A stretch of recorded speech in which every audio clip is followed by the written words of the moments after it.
Hello दोस्तों। I hope आप सभी अच्छे होंगे। तो यहाँ पर जो लोग यूपी स्टेट गवर्नमेंट की किसी भी पोस्ट के लिए तैयारी करते हैं, उनके लिए काफ़ी अच्छी न्यूज़ आ गई है। क्योंकि यूपी गवर्नमेंट ने जो पीईटी है यानी प्रिलिमिनरी एजुकेशन एलिजिबिलिटी टेस्ट है, उसका नोटिफिकेशन इशू कर दिया है 25 मई को।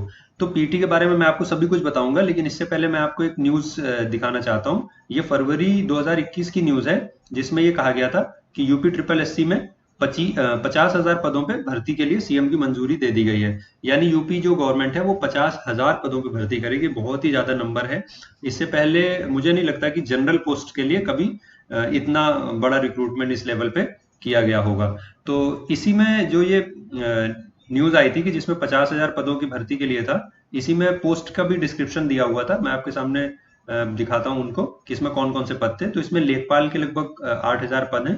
बेसिक शिक्षा के भी 1100 पद हैं, माध्यमिक शिक्षा के 500 पद हैं, और लिपिक के 7,000 हैं, लेखा परीक्षक के 1,300 हैं, ग्राम विकास के भी लगभग 1,700 पद हैं, और परिवार कल्याण के लिए 9,000 पद हैं। तो इस तरीके से पूरे इसमें 50,000 पदों की ये एक परमिशन दी थी यूपी गवर्नमेंट ने कि इस पे रिक्रूटमेंट कर सकते हैं। तो इसी न्यूज में बताया गया था कि इसमें चयन जो प्रक्रिया है, तो ये द्विस्तरीय होगी। द्विस्तरीय का मतलब जो प्रथम स्तर है उसमें पीईटी होगा। पीईटी सभी के लिए जरूरी है। पीईटी पहले आपको पास करना पड़ेगा, उसके बाद ही आप जो इसका दूसरा स्तर होगा उसके लिए एलिजिबल हो सकते हैं। तो जो वो पीईटी का जिक्र किया गया था, जिसको देने के बाद इन सभी पदों में नौकरी मिलेगी, उसी पीईटी का नोटिफिकेशन आ गया है। तो अब हम इसको नोटिफिकेशन को देखते हैं। तो इसमें आप देख रहे होंगे कि जो ऑनलाइन आवेदन है, इसकी जो तिथि है वो 25 मई से शुरू हो चुकी है और 21 जून तक इसको आवेदन करना है। अगर कोई संशोधन है तो उसकी जो तिथि है वो 28 जून तक रहेगी। तो इसके बारे में देखते हैं कि ये पीटी में सभी कुछ जानकारी आपको मैं इसमें बताऊंगा। तो पीटी के लिए पहले तो आपको इसका जो फॉर्म है वो भरना है। उसकी जो डेट से मैंने आपको बता दी, फॉर्म आ चुका है, आप सरकारी रिजल्ट या कहीं से भी जाके इसको भर सकते हैं। इसकी तिथि के बारे में भी मैंने आपको बता दिया कि 25 मई से लेकर 21 जून तक होगी। अब ये देखिए लिखा हुआ है प्रारंभिक अर्हता परीक्षा की अनिवार्यता। तो इसमें ये कहा गया है कि आप जो भी भर्ती होंगी उसके लिए ये परीक्षा अनिवार्य है। मतलब पहले तो आपको ये परीक्षा तो पास करनी ही पड़ेगी। जैसे आपको पता होगा कि यूपी में या कहीं भी टीचर की वैकेंसी आती है तो उन्हें सी टेट या यूपी टेट क्वालिफाई करना जरूरी होता है। तो वैसे ही किसी भी पद के लिए ये पीईटी है, पेट है, इसको भी क्वालिफाई करना बहुत जरूरी है। और इसके बाद ही आप उन सभी जो वैकेंसीज हैं उनके लिए आप अप्लाई कर सकते हैं। अब इसमें देखिए इसमें कौन कौन से पद आएंगे, इसके लिए आयोग ने बहुत ही सरल तरीके से समझा दिया है। आप देखिए यहाँ पे लिखा हुआ है कि इसमें जो ग्रेड पे 1900 है, 1900 ग्रेड पे लिपिक का होता है, वहां से लेकर के और 4600 से कम यानी 4200 तक जो भी भर्ती हैं वो सभी जो पद हैं वो सभी इसमें पीटी में सम्मिलित किए जाएंगे। तो ये तो इसके बारे में मैंने बता दिया। अब अगर इसकी एजुकेशनल क्वालिफिकेशन इसमें क्या क्या है, तो इसमें देखिए इसमें लिखा है प्रारंभिक अर्हता परीक्षा में हाई स्कूल समकक्ष अथवा या उससे उच्च शैक्षिक अर्हता धारण करने वाले अभ्यर्थी आवेदन कर सकते हैं। मतलब जो हाई स्कूल भी पास है वो इसके लिए अप्लाई कर सकता है। लेकिन जब पद आएंगे तो जिस पद के लिए जो एजुकेशन क्वालिफिकेशन जरूरी है, जैसे अगर कोई लिपिक का पद आता है और उसके लिए इंटर पास होना जरूरी है, तो उसके लिए उन्हीं बच्चों को लिया जाएगा जिनका इंटर या 12th पास है।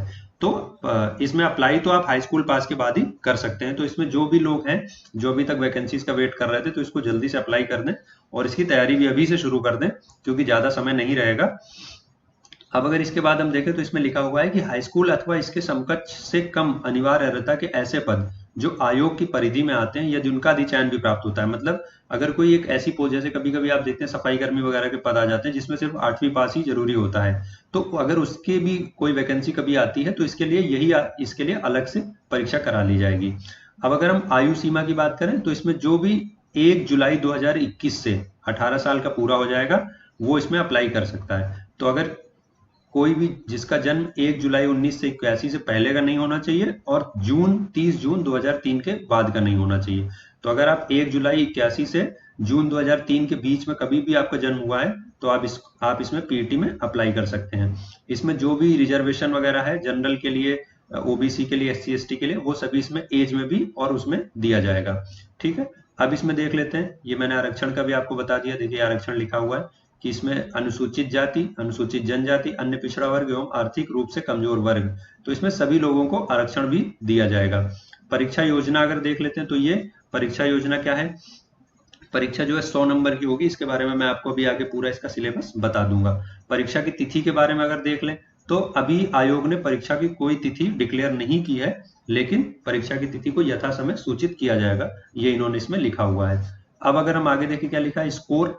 तो जब ये परीक्षा होगी तो ये जिस परीक्षा के जो दिनांक होगा, परीक्षा परिणाम आयोग की वेबसाइट पर अपलोड किए जाने की तिथि से, जैसे अगर आपकी परीक्षा हो गई उसके बाद जिस दिन इसका रिजल्ट आएगा उससे 1 साल बाद तक इसका स्कोर जो है वो वैलिड रहेगा।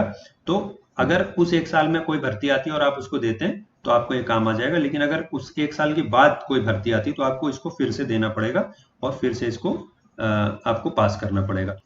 तो यहाँ पे अगर हम आवेदन शुल्क देखें तो आवेदन शुल्क जो अनारक्षित यानी सामान्य वर्ग के और अन्य पिछड़ा वर्ग के लिए उनके लिए 185 रुपए का है, और अनुसूचित जाति और जनजाति के लिए 95 यानी 95 रुपए का है, और अगर कोई हैंडीकैप्ड है यानी दिव्यांग जन है तो उनके लिए 25 रुपए का ही है। ठीक है, तो ये इसकी एक मैंने आपको फीस जो है वो मैंने आपको बता दिया।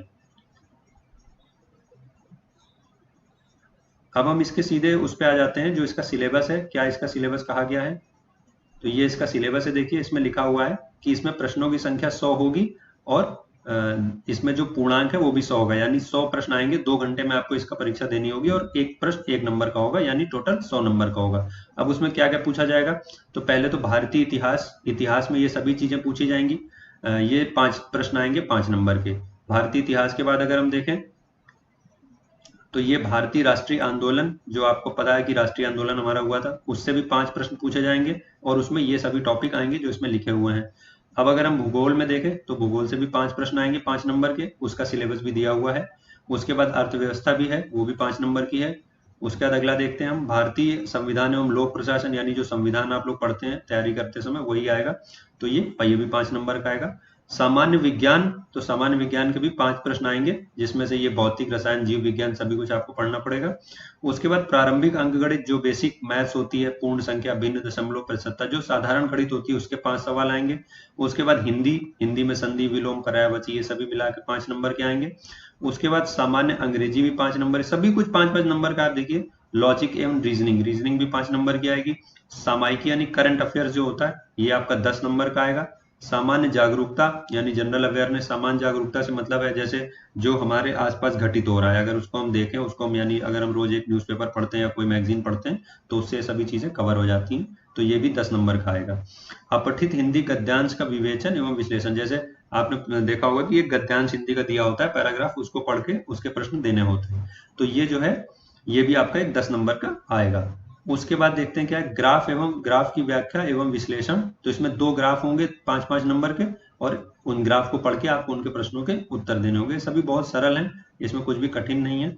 तो फिर उसके बाद दिया है तालिका की व्याख्या एवं विश्लेषण, तो कुछ आपको तालिका यानी टेबुलर फॉर्म में डेटा दिया गया होगा और उसको आप पढ़ेंगे, और उसके भी 2 तालिकाएं आएंगी 5-5 नंबर की। उसके बाद इसमें कुछ शर्तें लिखी हुई हैं कि ये जो इनका जो डिफिकल्टी लेवल है वो सीनियर सेकेंडरी लेवल का होगा, यानी जो इंटर पास के बच्चे से एक अपेक्षा रखी जाती है उस लेवल का इसमें जो इसका कठिनाई स्तर है वो होगा। इसमें ये भी लिखा है कि परीक्षा का प्रकार वस्तुनिष्ठ प्रकृति, यानी सभी ऑब्जेक्टिव क्वेश्चन आएंगे टिक करने के लिए, और प्रश्न बहुविकल्पी होगा, यानी इसमें 4 ऑप्शन या 5 ऑप्शन दिए होंगे, उसमें से आपको एक ऑप्शन चुनना होगा। इसमें एक चीज और लिखी हुई है कि प्रत्येक गलत उत्तर हेतु 1/4 अंक की कटौती की जाएगी, यानी इसमें निगेटिव मार्किंग भी है।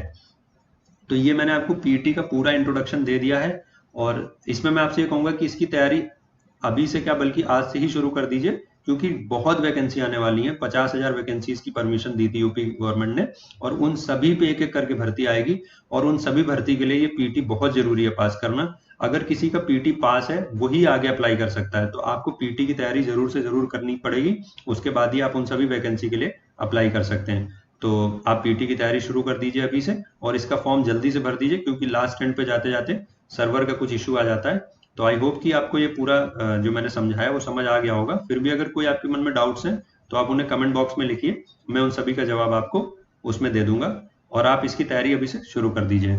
सो विद बेस्ट विशेस, मिलते हैं अपने नेक्स्ट वीडियो में।